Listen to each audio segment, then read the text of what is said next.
زبیر ډېر هوښیار او لایق هلک ده.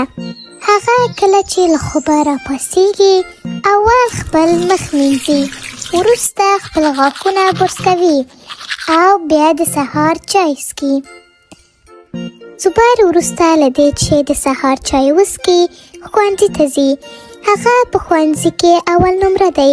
هغه د خپل ښوونکي خبرو ته ښه غوږ نیسي او ډېر درس وایي. زبیر کله چې له ښوونځي څخه رخصت شي خپل کور ته ځي او کله چې کور ته ورسیږي خپل مور ته سلام ورکوي.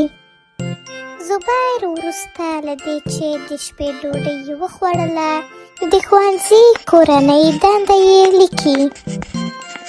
زبیر وروسته له دې چې کورنۍ دنده یې ولیکي خپل غاښونه برس کوي او ویده کېږي.